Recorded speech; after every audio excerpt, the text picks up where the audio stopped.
এই ভাই কথা কন না কামনে এই মুরব্বী কোনো মন খুব খারাপ আরে চশমালা কি মানুষ চিনিস এই কোন গ্রুপের কথা আমাকে মন খারাপ কর আরো জোরে আলহামদুলিল্লাহ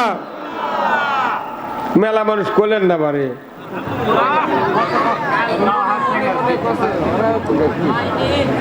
খায়নি এদিকে তাবারক আছে নাকি দেখিয়ে এই এতদিন খাননি এইবার বাংলাদেশে না খায়া কাম করা লাগবে কতক্ষণ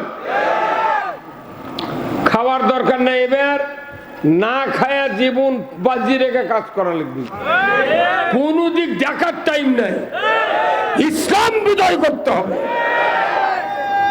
আমরা ইসলাম চিনেছি বুঝেছি যে ইসলাম রসুল মদিনায় রেখে রওজাতে শুয়ে ইয়া হাবলি উম্মতি উম্মতি বলছেন সেই ইসলাম বাংলাদেশে কায়েম করতে হবে যে ইসলামে সুদ নাই ঘুষ নাই জেনা নাই চুরি নাই অন্যায় নাই দুর্নীতি নাই চাঁদাবাজ নাই কিচ্ছু নাই সেই ইসলাম বাংলাদেশে চালু হলে পৃথিবীর শান্তিতে ভরে যাবে যে আল্লাহ এতগুলি কথা আমাদেরকে বলার শোনা জানার সুযোগ করে দিচ্ছেন আমরা সবাই বলি আলহামদুলিল্লাহ লাখো কোটি দরুদ সালাম বিশ্ব মানবতার মুক্তির দিশারি জনাবে মুহাম্মদ রাসূলুল্লাহ সাল্লাল্লাহু আলাইহি সাল্লামের উপর নাজিল হোক যিনি হলেন তামাম পৃথিবীর শ্রেষ্ঠ স্বামী ঠিক কিনা তার উপর ভালো স্বামী আছে ওলে স্বামী কি আমাদের মতো দাঁত পরে গেছে তাও বইয়ের মোহরানা দেয়নি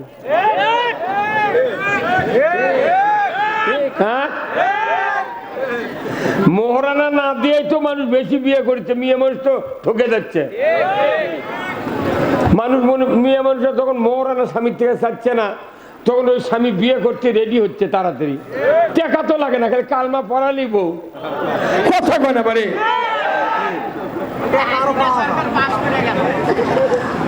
আল্লাহ রসুল যে স্বামী ছিলেন তিনি পৃথিবীর সফল শ্রেষ্ঠ স্বামী তিনি ছিলেন শ্রেষ্ঠ বাবা শ্রেষ্ঠ নানা তিনি ছিলেন শ্রেষ্ঠ যোদ্ধা শ্রেষ্ঠ সেনাপতি শ্রেষ্ঠ ইমাম যেরকম আল্লাহু আকবার উনি যে মসজিদে ইমামতি করেছেন 10 বছর সেই মসজিদে ওনার বরকতে কিয়ামত পর্যন্ত 1 রাকাত নামাজ পড়লে 50,000 রাকাতের সওয়াব আছে কি এইরকম মসজিদ কোনটি হ্যাঁ এই মসজিদে নামাজ পড়লে এত সওয়াব হলো কারণ কি কারণ ওই মসজিদের ইমাম হলো সরকার রসুল ছিলেন সরকার সরকার নবী রসুল তিনি একজন শাসক ওই মসজিদে ইমামতি করার কারণে ওখানে নামাজ পড়লে কিয়ামত পর্যন্ত 1 রাকাতের বিনিময়ে 50,000 রাকাতের সওয়াব আর আমাদের মসজিদে 27 গুণ সওয়াব রসুলের হাদিস আছে যে জামাতে নামাজ পড়লে 27 গুণ সওয়াব তারই ভেতর মনে করেন মাথার টুপি লাগবি পাগড়ি লাগবি দাড়ি লাগবি নেস পোশাক লাগবি টাকনুর উপর লুঙ্গি পায়জামা থাকা লাগবি সূরা কারাত ভালো হওয়া লাগবি ওযু ভালো হওয়া লাগবি তারপরে আপনি যখন রুকুত যাবেন তাসবিহ ভালো হওয়া লাগবে সিজদার যা তাসবিহ ভালো হওয়া লাগবে দোয়া দরুদ মাসজুরা এমন টোন টাইট হওয়া লাগবে সিজদাগুলো মুরগি ঠোকানোর মতো হলে হবে না এতগুলি আনুষঙ্গিক বিষয় মানার পর কেউ যদি নামাজ পড়ে মসজিদে 1 ওয়াক্ত তাহলে 27 গুণ সওয়াব হতে হ্যাঁ হুজুর কথা কোন না হতে কিন্তু আমাদের দেশে যে মুসল্লির অবস্থা 27 গুণ হচ্ছে কি হচ্ছে না মাথায় চলিচ্ছে না কারণ কি এই দেশের এমন কোন গ্রাম নাই 15.5 লোক কিস্তির টাকার সাথে জড়িত নেই কিস্তি লিয়ে দা ওই যদি 40 হাতে জুব্বা মাথার দেয় আর 100 হাতে পাগড়ি বাঁধে ওর লাভ হবে না সুদ হারাম করছেন কে আল্লাহ যদি হারাম করতে সেটা আপনি খাবেন আর দিবেন আর যা জুম্মার যা করবেন আল্লাহু আকবার তোর বাটাম যদি না ফাটায় কি করছে যত সরকার গেল একজনের সুদ হারাম করে নাই আমরা বাংলাদেশে এইবার ইসলামী সরকার কায়েম করে সুদ হারাম করতে চাই। কারা কারা চান দুহাত তুলে আল্লাহকে দেখা। লিল্লাহে তাকবীর, নারায়ে তাকবীর। আল কোরআনের আলো, আল কোরআনের আলো, দুনিয়ার মুসলিম, বাংলার মুসলিম, বগুড়ার মুসলিম, সদরের মুসলিম, লাহিড়িপাড়ার মুসলিম, দুবারিয়ার মুসলিম, মাহফিলের মুসলিম। লিল্লাহে তাকবীর। সারা বাংলাদেশের সব মুসলমান এইভাবে স্লোগান দেবে, জুম্মার থেকে শুরু করে সভা সমিতি, হাট বাজার, রাস্তাঘাট, আমাদের কোনো দাবি নয়, ইসলাম চাই। তোমার ভারত বাগুন দিয়ে লেখা ইয়ে করে খাচ্ছে নাকি? তুমি রাজনীতি করবে, আমিও করবো। তুমি রাজনীতি করে মাথা মারবে আর আমাকে কবে না তুই ওগুলো করিস না, কে তোর ভারত বাগুন দিছে? এবার বাংলাদেশে বিপ্লব ঘটে যাবে ইনশাআল্লাহ। শুরু হয়ে গেছে বিপ্লব। আজ কাম করেছে একটা, কাম করেছে। আমি 2013 সালে কিংবা 12 সালে নাকি কাদের মোল্লা ফাঁসি দিল, সেই দিন আমি কাহালু কালীপাড়া মাহফিলে বসে বক্তৃতা আর ভালো লাগে না, 10টা 1 মিনিটে ফাঁসি হয়ে গেল। সোনার টুকরা মানুষে কোনো দোষ নাই, বিনে দোষে ফাঁসি দিল। এক এক করে শেষ পর্যন্ত সাইদিক 20 ঢুকে মারলো, কথা ঠিক কিনা?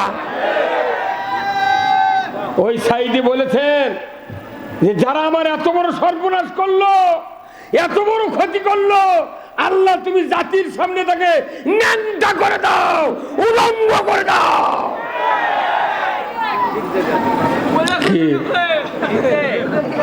দেয়নি? মুসলমান যদি জাগে, এই স্রোত কেউ থামাতে পারবে না।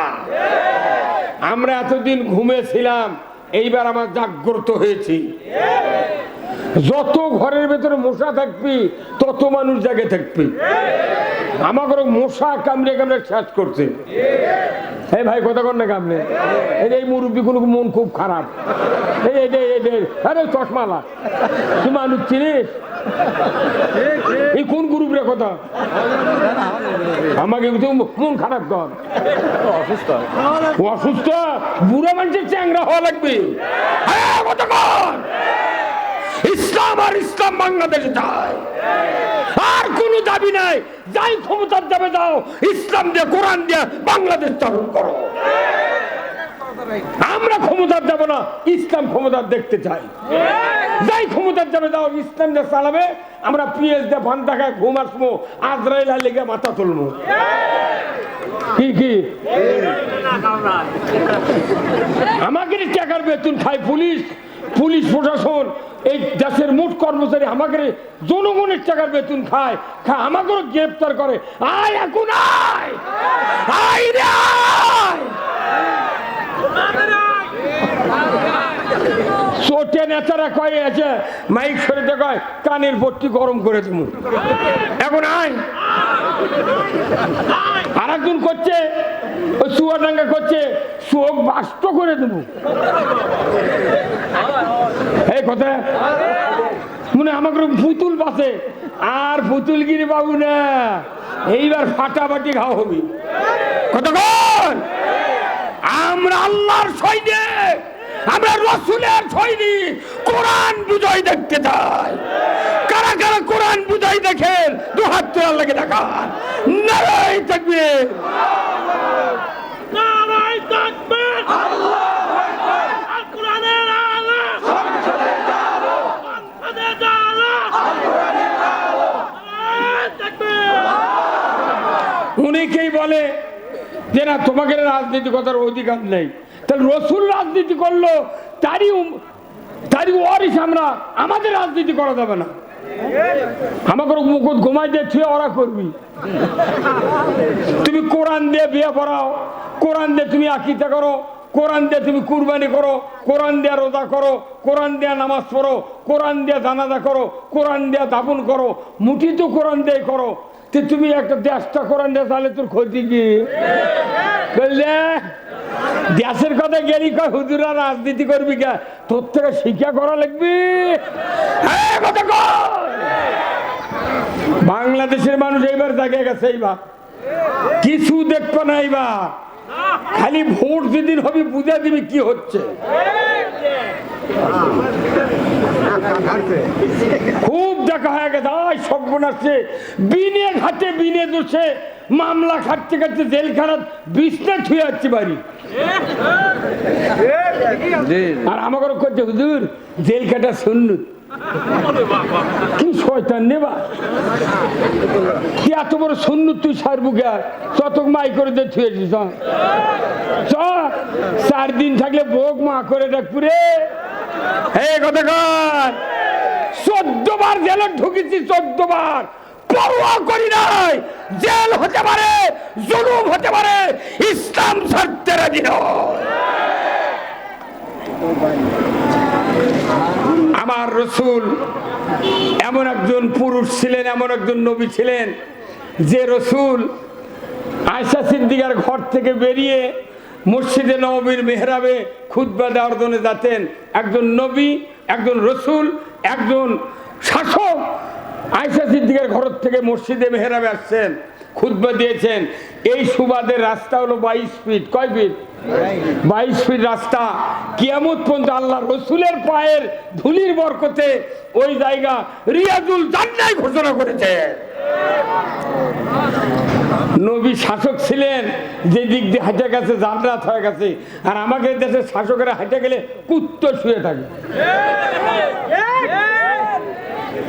নামাজ দেয়, রোজার ভোট আসে, আর ভোট আসে আর টুপি মাথার দেয়। ক্যাঙ্কা মরে সারা বছর টুপি মাথার দিত। সিরিঙ্গাবার এক নেতা ফেসবুকে করছে যে ভোটের আগ পর্যন্ত জামাতে নামাজ পড়বো।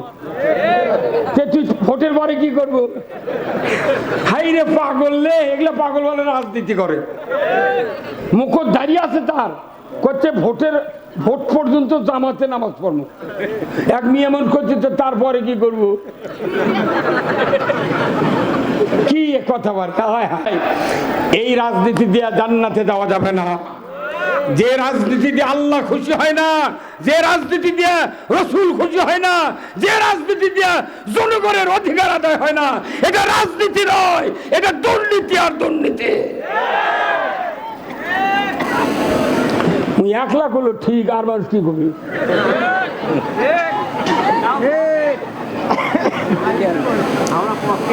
আজকের এই কোরআনের মাহফিলের সম্মানিত সভাপতি সাহেব আলহাজ হযরত মাওলানা শহীদুল বিন ইংরাজ, কেমন আছেন আপনারা? আছি ভাই, আলহামদুলিল্লাহ, খুব ভালো রাখিছে।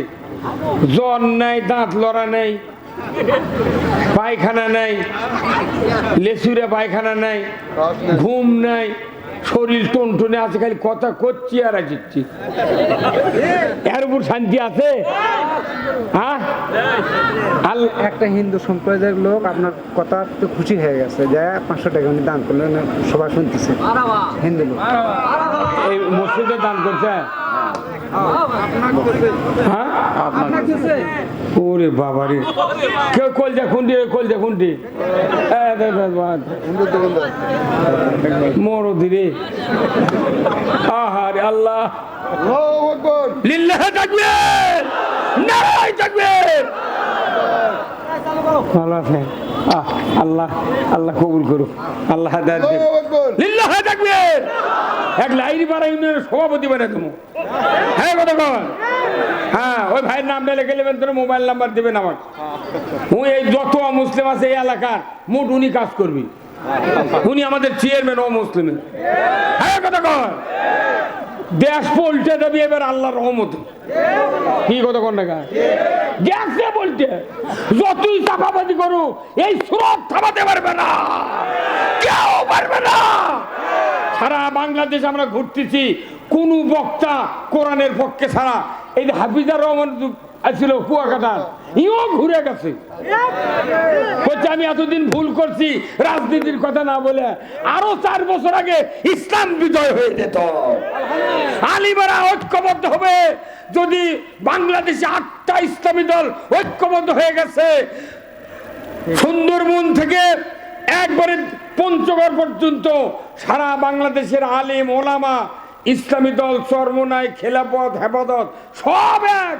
সমস্ত আলিমেরা আগামী নির্বাচনের আগে ডাক দেয়, আগামীর পার্লামেন্ট কোরআনের পার্লামেন্ট, আগামীর পার্লামেন্ট ইসলামের পার্লামেন্ট, আগামীর পার্লামেন্ট আলিম ওলামার পার্লামেন্ট। নামাজ নেই, কালাম নেই, কিচ্ছু নাই, প্যান পড়লেই না তা। আরে ব্যাখ্যা হয়ে গেছে রে, তাও ভোট দাঁড়াবো কতক্ষণে? ভোট করতে করতে রাজনীতি করতে করতে পাও ব্যাখ্যা হয়ে গেছে, ওই তাও লাঠি ধরে ঘুরছি কতক্ষণে? একটা লোকের তো বয়স লাগবি কতক্ষণ টাকা, হাঁটার মতো তার শক্তি নাই, তাই সে রাজনীতি কি করবি রে? সিয়ার ছাড়া নামাজ পড়ে পারে না, একটা দিন জুম্মা দুই একটু ঠাকাবার পারে না, খালি গোজের লাগান বসে আছে।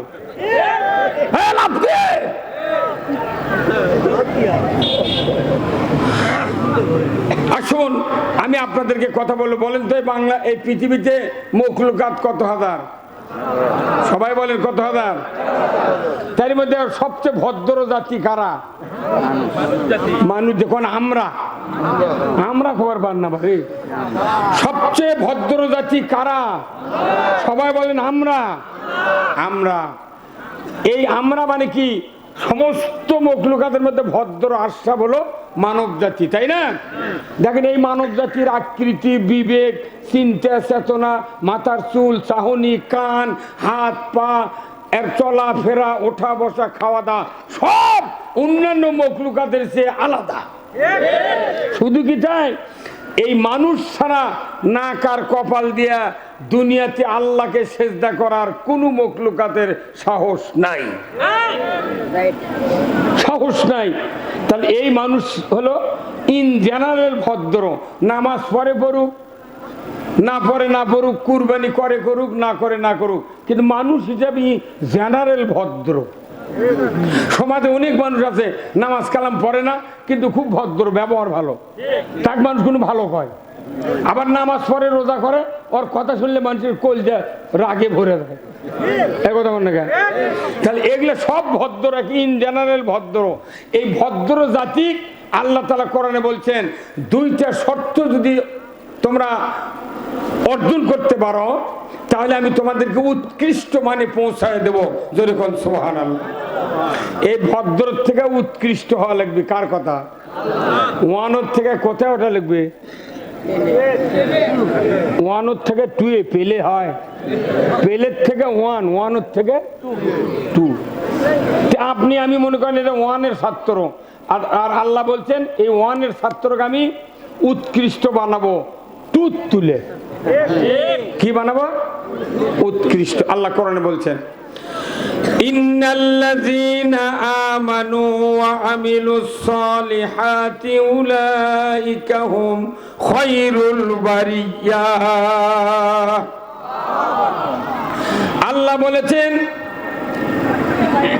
ও দুনিয়ার মানুষেরা, নিশ্চয় আমি আল্লাহ তোমাদেরকে শোনায় দিচ্ছি যাদের ভেতরে 2টা গুণ আছে। কয়টা? 2টা গুণ আছে, তারা মানুষগুলির ভেতর থেকে উৎকৃষ্ট। 1 নম্বর গুণ হলো ঈমান, 2 নম্বর গুণ হলো আমলে সলে, ভালো কাজ। ধরে বলুন ঠিক কিনা? যার ঈমান আছে, ভালো কাজ করে, ইনি হ্যাভি ওয়েট ঈমানদার। কি ওয়েট? Heavy wait. অথচ বাংলাদেশে কত নেতা ভোটার দাঁড়ায় 6 মাসে ওযু করে না, ফেসবুকে টিভিট করছে হ্যাভি ওয়েট নেতা। কি এগুলো হ্যাভি ওয়েট নয়। যার ঈমান আছে শক্তিশালী, আমল করে, ভালো ভালো কাজ করে, এরা হলো হ্যাপি ওয়েড ইমানদার। তাহলে এই ইমানদারক আবার আরো উচ্চতরে আল্লাহ নিয়ে যাচ্ছে। কি তুমি যে ইমান এনেছো, তোমার ইমান আনাকে ঠিক হচ্ছে না ব্যাঠিক হচ্ছে, সেটা প্রমাণের জন্য কোরআনে আল্লাহ আবার কথা বলেছেন। একটা শর্ত পূরণ করলে ওই ব্যক্তি কালেমা পড়ার সাহস রাখতে পারবে। যদি শর্ত পূরণ না হয়, তোমার মতো লোকের ইমান আনার দরকার নাই। কয়টা শর্ত? একটা। আল্লাহ বলছেন ফামাই ইয়াকফুর বিত্তাগুত